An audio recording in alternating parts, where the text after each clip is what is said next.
Hi! Welcome po muli sa howtocookgreatfilipino.com. Ngayon po, ang tuturo ko sa inyong pagluluto ay ang Beef Bicol Express. Napakaanghang po na itong dish na ito. Kaya ito po ang ating mga ingredients. Beef strips, peppers, coconut milk, tomato, spring onion, ginger, ground black pepper, fish sauce, red and green chili, bay leaves, and onion. And of course, we will use some corn oil and water. Let's do this. Okay po, umpisahan na natin ang ating Beef Bicol Express. Mainit na po ang ating pan. Mainit na rin ang mantika. First thing to do, i-drop natin o ihuhulog natin ang beef strips. Ingat lang po dahil titilamsik yan.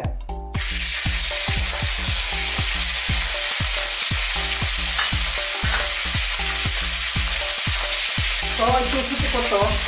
Lalakasan ko ang boses ko dahil yung volume ng mantika ay malakas din.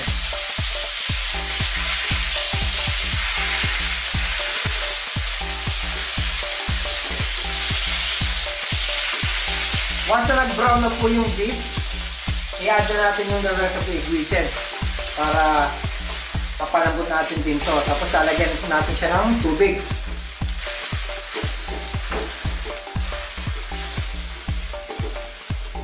Okay po.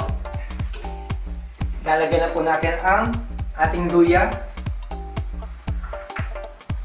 at ang paminta. Sabay na po siya.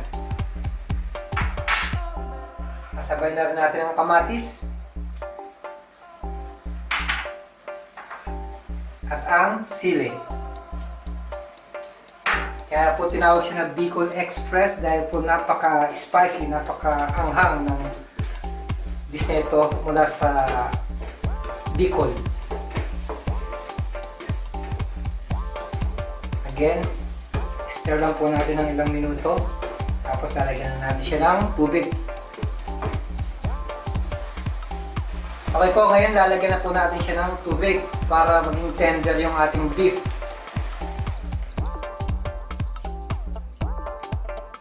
So ito, kukuberan po natin siya. I-simmer natin siya. Once na malambot na yung beef, saka natin idadagdag yung the rest of the ingredients.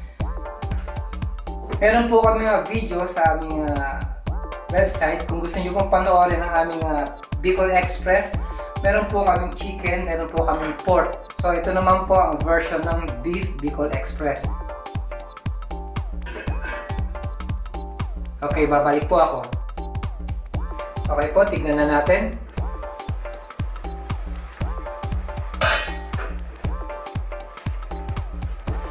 Ngayon po, idadagdag na natin ang onion at ang bay leaves or laurel. Sasama na rin po natin ang patis.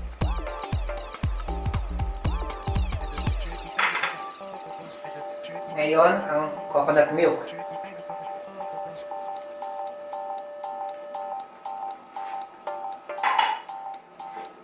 Anuhin po natin.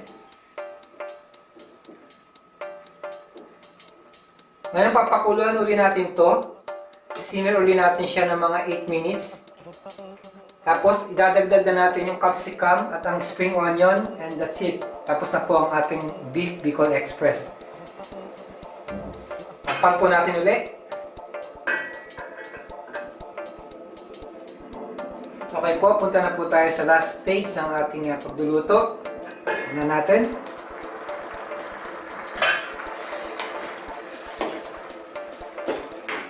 Naamoy ko po yung aroma ng chili.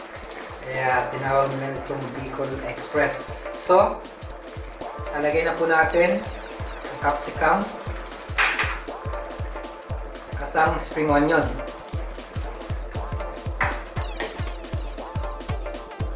So, ita-turn off na po natin ang heat dahil hindi na po natin kailangan lutuin mabuti yung capsicum at spring onion. Cover ko ulit. And this is ready to serve. Ito na po ang ating Beef Bicol Express. Salamat po muli sa panonood ng howtocookgracefilipino.com. Maraming salamat. Mabuhay!